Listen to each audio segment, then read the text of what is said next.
TV.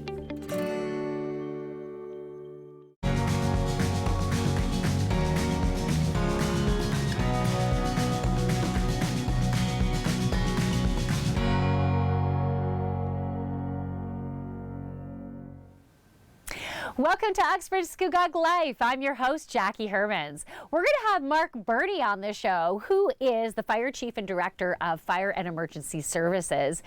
And Mark is going to be talking to us, first of all, about the 12 days of holiday safety.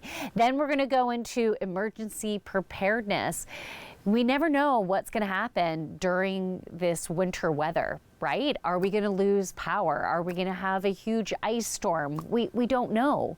So we're going to be giving you tips on how to make sure that you are prepared for anything and prepared for being without power for even 3 days. So make sure you have a pen and paper ready so you can take notes for that. We're also going to be talking about seasonal safety, including ice safety and also home safety during this time. We want to make sure that your furnace stays working properly. So what do you need to do to make sure that it's going to be working properly?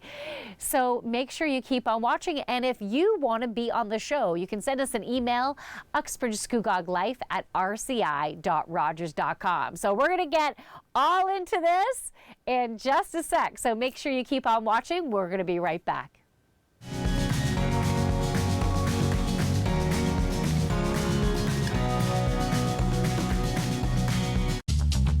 This program is brought to you by Ignite TV. Now you're in command. Visit Rogers.com for more details.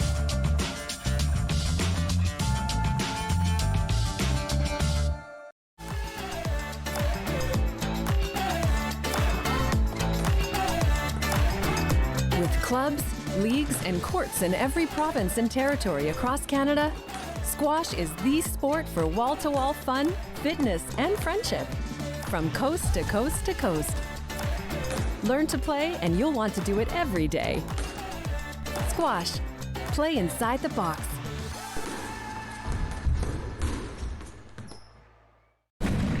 Hey folks, it's the VMD here. Don't forget to tune into my next episode of Meet the Band on the Rogers Television Network when we have LSD on Lucid Smog Disorder. Stay tuned.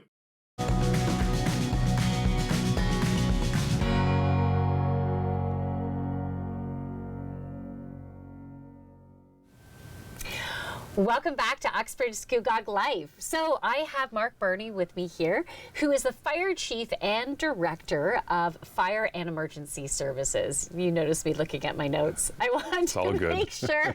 I probably will today too. Okay. Deal. We're okay with that. We are.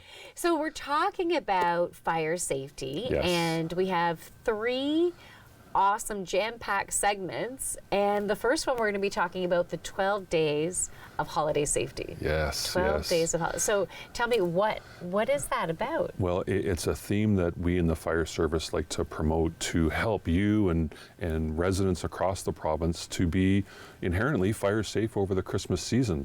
And we address everything from, if you're a person that likes a natural tree, to watering your tree, to checking your lights before you do your decorating, to not leaving cooking on the stove unattended, and inherently helping you to have a safe holiday season.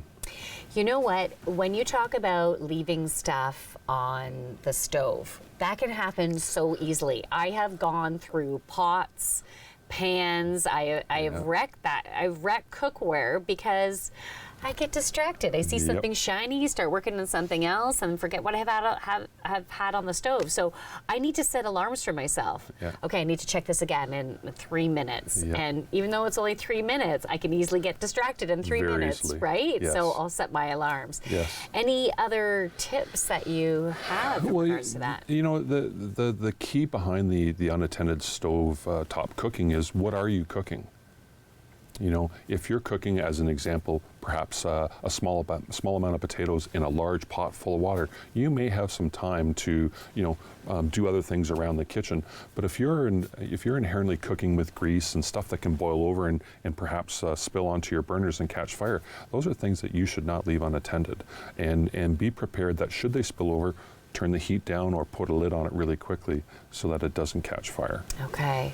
You know, I used to always have a gas stove, and now I have an electric stove, and I'm still getting used to it. And when things bubble over, it can cause like damage very quickly. It can. And I'm still getting used to that. Yeah, I'm afraid of gas stoves. My wife wanted one, and not happening.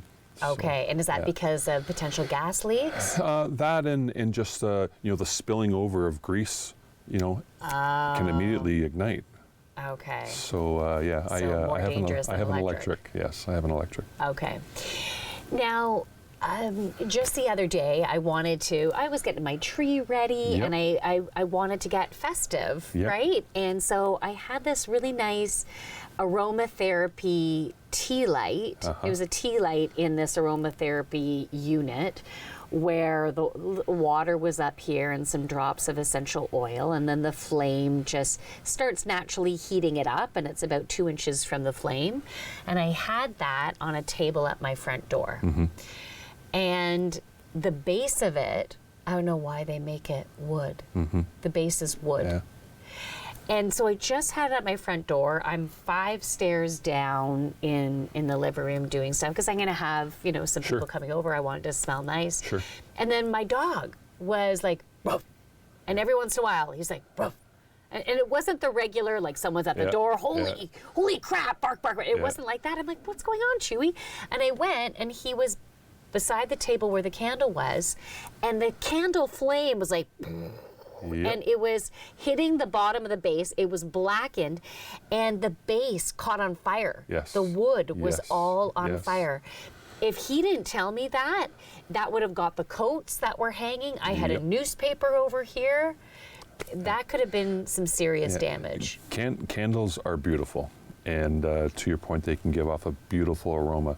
However, candles can be very dangerous depending on what they're sitting on or where in the home they are.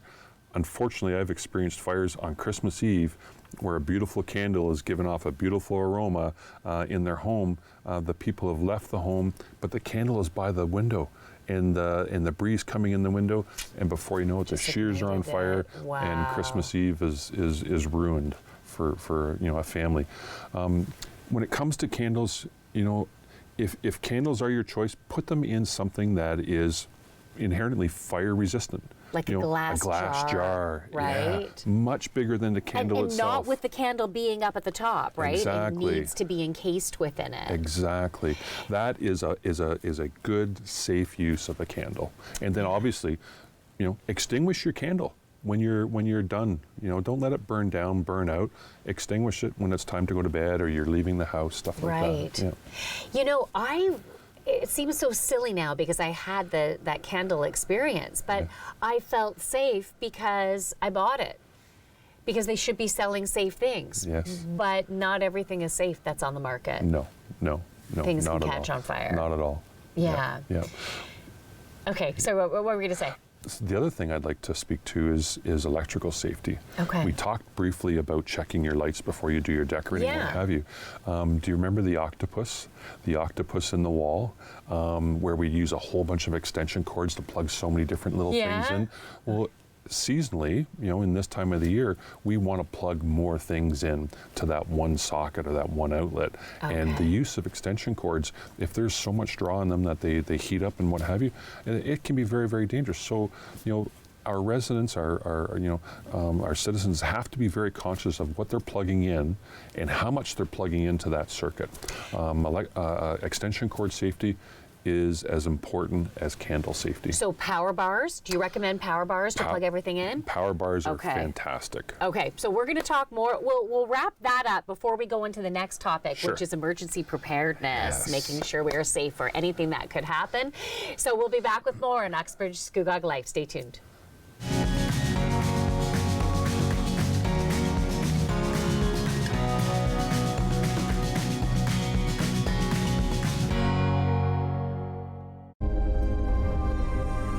Welcome to the traditional, ancestral, unceded territory of the Stalo people. The Stalo are people of the river. I'm so thankful for the courage and resiliency of our ancestors who lived on this land since time immemorial. Each of us have gifts from the Creator, and our Creator has a plan and purpose to be fulfilled in our territory. As we embrace our traditional teachings, we can lead the next generation into the fullness of what our Creator designed. Our shared history reveals a broken relationship, but as all Canadians commit to hear truth, acknowledge injustice, we can learn to walk in our traditional way, Letsamot, with a good heart and a good mind. Then all of our lives will be enriched. Kwasai.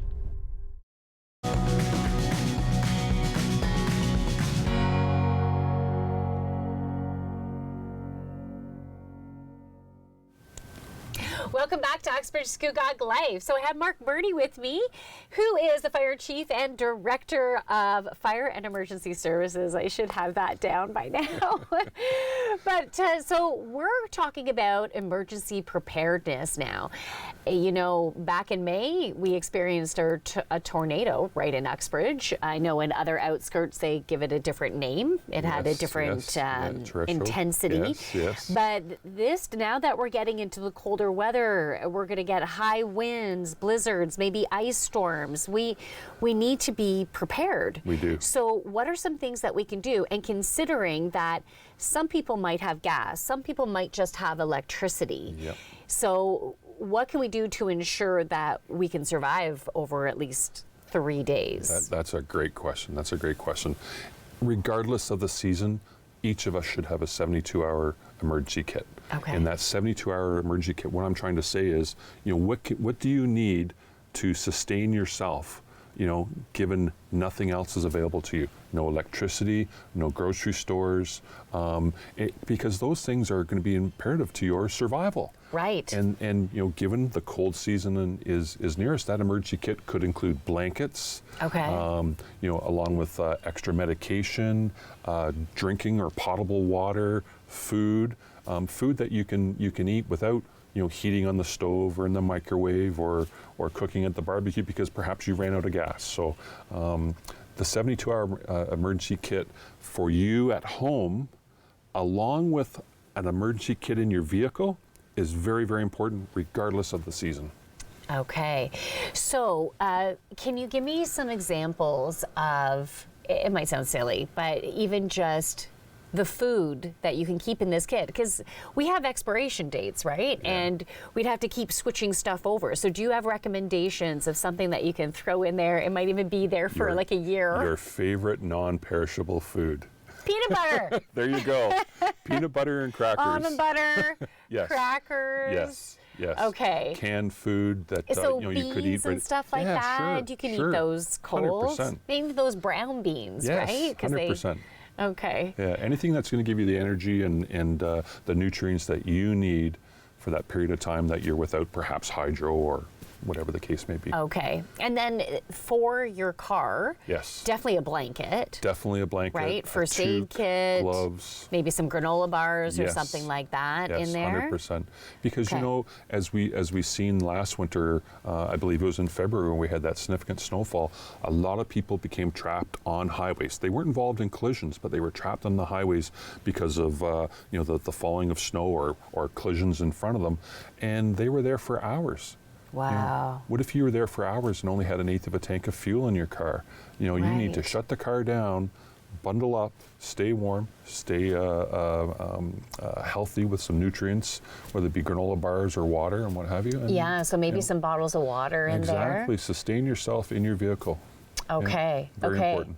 Now, during these or not during the holidays, but during the winter season with the cold temperatures, sometimes we can have some issues with power outages, right? So there can be cracks and pops and sparks and things, and then things go down, or power surges that can potentially take out appliances. Yes. So what are some things that we can do to protect our appliances and be more prepared for those situations? No, great question. So whether it be in a power outage or in a brown point, I believe they call it, or a brown outage. The best thing you can do is shut down the things that you don't need turned on. And an example would be if your washing machine was running, or if you're working with your stove, cooking with your stove, shut things down. So that when the energy is restored, or the power is restored, and as an example, if you had your stove up and all turned on and what have you, and suddenly there was a surge of energy that perhaps would cause it some problems, cause it to fail, you don't want that. So shut those things down. Yes, maybe leave a couple lights on here and there so that when the power does or is restored, you can see throughout your home. That's fine. Replacing a bulb's easy. Now, but what about because your stove and your fridge and your washer and your dryer, they're always plugged in. Yes. So because they're plugged in, can they still get fried even though you're not using them? There's always a potential. I'm not an electrician, but I would say yes, because that circuit is open at the breaker panel, or they're plugged in. Yes, there's always that possibility. I personally would perhaps go down to my breaker panel and shut off the breakers for my expensive appliances, or unplug my expensive TV, stuff like that. The things that are expensive, and if a power surge did come their way, would affect them or possibly affect them, I would have that ability to do that. Not everybody does, though. Right. So the best thing you can do, 100%, shut them down. Shut them down. Yeah. And there must be, I don't know, maybe I should have an electrician on the show too. There must be some type of surge protectors that you could get installed for your appliances, because those are expensive things to lose. Yes, I do know that, yes, you can buy surge protectors. You can buy them individually to plug into an outlet and plug your devices into that surge protector. You can also buy surge protectors that go right on your electrical panel. So given the scenario we're talking about, that surge protector would protect everything from the panel inward into the house. Oh, that's perfect. You might as well just do it that way instead of pulling out the fridge. That's what I'm like. It's a big job right there. I'd have to be sweeping too. Who knows what's under there? Just go right for the panel. Yeah. Okay, that thank you so much. You're very welcome. So we covered a lot today. We didn't even get into, we're going to go into seasonal safety next. Yeah, that'd be awesome. Well, but if I could, real quick, something, when it comes to emergency preparedness, a lot of us sometimes, we have our kits, but we don't know what's going on in the community. Okay. So one of the best things you can have in your kit, if everything is down like in May, no hydro, no internet, the transistor radio. Wow. We're going back to the transistor radio. I bet you can get one of those at Lee Valley Tools. They have those cool old school things. Yes, very important. All right, we'll be back with more on Uxbridge Scugog Life. Keep on watching.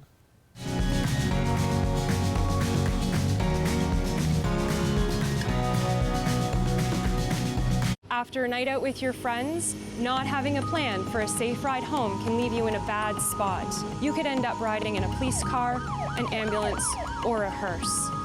These unplanned modes of transportation can be a costly choice and do not take you home. Your plan could include a designated driver, a taxi, or public transit. Drink responsibly, choose your ride, and have a plan for a safe ride home. Visit arrivealive.org to find out more. My daughter is 7 years old and has a frenemy. They have play dates that always end up in a fight or tears. This friend bosses her around and treats her poorly, but she still wants to be her friend. What's a parent to do? I would let them acquiesce to a certain amount, and then, when they're at this age, you still need to be supervising their play dates. So I might step in, not to correct the bossy child, but it's my child that I'm concerned about. I would just expose her to other people, teach her to have a voice, and let her know that she's got options.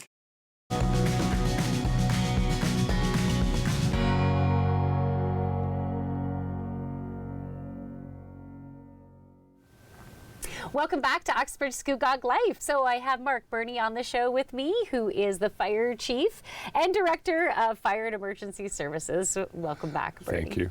I called you your last name. Burney's fine. Okay. So we're talking about seasonal safety. So we can talk about ice safety. We can talk about snow around furnace. Yep. Intakes, outlets, and everything. Yep. We can. Okay, so where do you want to start with this? Oh, geez, let's start at home. Okay, yeah, let's start at home. There's so many things we can do in this, in this season to prepare ourselves and be safe at home. First and foremost, if you have a furnace, change your furnace filter. An efficient running filter or an efficient running furnace is a good furnace. Okay. It breathes, it forces air around the home, it keeps you warm properly. Staying with the furnace theme though, how's your outlets? If you had a big dumping of snow today or last night, are your intakes and your outlets for your furnace clear? Can they function properly, or has snow piled up, clogged them? Because when they get clogged, that furnace doesn't work efficiently, and perhaps CO is now coming into your home. Okay, so me being someone who has never taken care of my furnace before, it was always my ex who did that, right? So I guess in order to find what my outtake and intake would be, I would go outside of my house where the furnace is located on the inside, right? Yes. I know it might not be obvious to everyone, so Agreed. I just thought, okay, so that's where you're gonna go. You're gonna make sure there's no snow around it, in it. Yep. Clear that space. Exactly. Okay. You'll probably find 2 pipes coming out of your home. One is perhaps protruding straight out. The other one makes a bend and goes upward slightly. That's your intake. This one here is your exhaust. Okay. And you need to keep those clear. Okay. Yeah. Okay, great. Just like you should keep the dryer Vent clean and clear. Exactly. All seasons. All seasons, yes. Right. 100%. Okay. So now it's also, we're getting close to pond skating and ice fishing time and snowmobile time. The things we do as Canadians. Yeah, polar bear swims. Yeah. And there's always hundreds of accidents. There is. So let's talk about ice safety. When should you be going on the ice, and when shouldn't you be going on the ice? How should you check? There's a theme in fire services: no ice is safe ice. However, we are Canadians, and there's different ways of checking the thickness of ice. Using your drill, a common household drill, to drill into the ice, and measuring the depth or the thickness of the ice is a classic example. Knowing people who have knowledge of the ice, whether it be on the lake or the pond, what have you, is another great example as to how you can determine the safeness of the ice, both in thickness, color, and all that neat things that makes ice so much fun. Okay, this may be very silly, but I just want to make sure that because I have never done that before. I've never drilled into ice and tried to figure out the thickness. So if I'm sticking something down there, is it just a matter of pushing it against the edges to see, okay, is that still hard over there? Yeah, like, how do you do that? So you can literally drill a hole in the ice, get a stick, put that stick into the hole like this, come back up, and it got wet about here. So how much ice do I have? 4 or 5 inches. So there's a lot of recommended minimum ice thicknesses when it comes to your safety and my safety, whether it be just walking on the ice. They're suggesting a minimum of 3 to 4 inches, closer to 4 inches, just to walk on the ice. And then, to go on the ice with a snowmobile, 5 to 6 inches, a car up to 12 inches. That's a lot of ice. That is a lot. That is a lot of ice. Yeah. But it takes that amount of ice and knowledge of the water currents in the lake to know that I can go over here, go skating or snowmobiling or ice fishing and be safe. Right, because in one area you could be safe, but if you go to another area, because the currents, you could be falling right through. Exactly.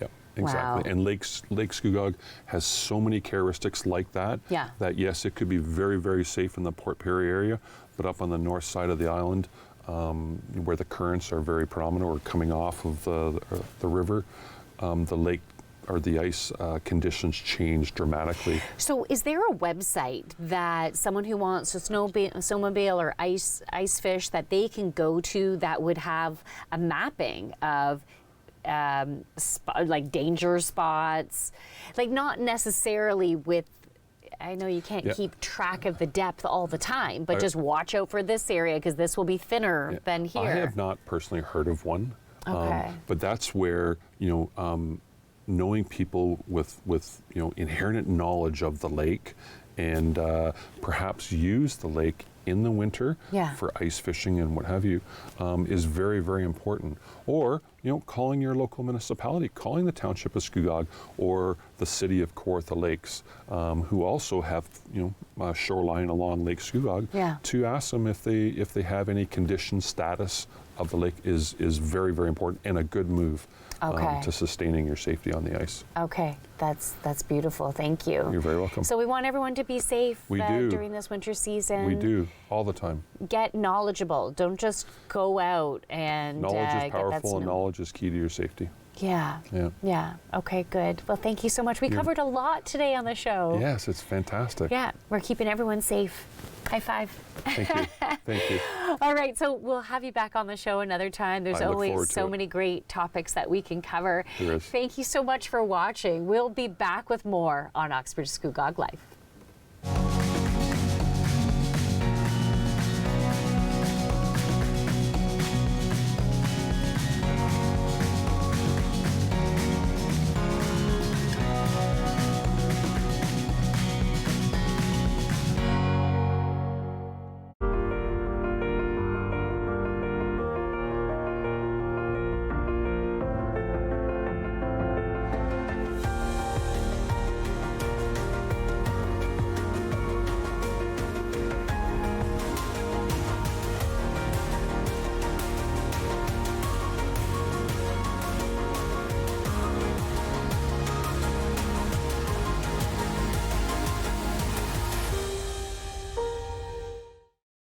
I'm Eric Marchinosa's Cinema Scene in Review. Join me for a monthly movie roundup of new releases either in theaters or available to stream. See you next time in Review. Hi, I'm Daryl. And I'm Julie. We're the hosts of the Mindvine Mental Health Show, presented by Ontario Shores Centre for Mental Health Sciences. Each episode, we get the conversation going by talking with experts and people impacted by mental illness. Join the conversation with Mindvine. Only on Rogers TV.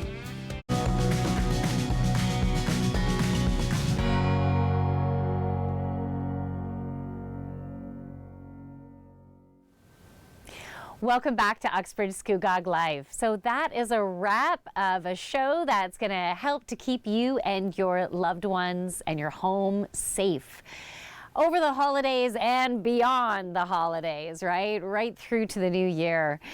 Now, some things that maybe we didn't mention as part of the 12 days of holiday safety is watch the space heaters. I know like you might have a room in your house that's extra cold. You need to use those space heaters.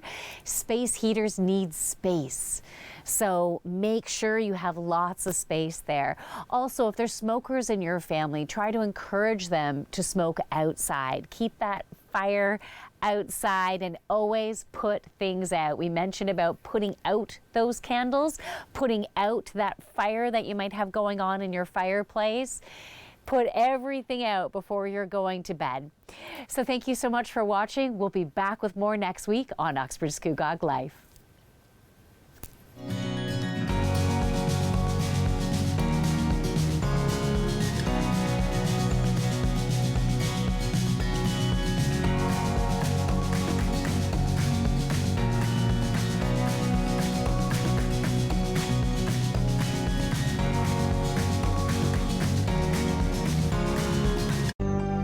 Call the Rogers TV viewer response line, email us, or connect with us on social media.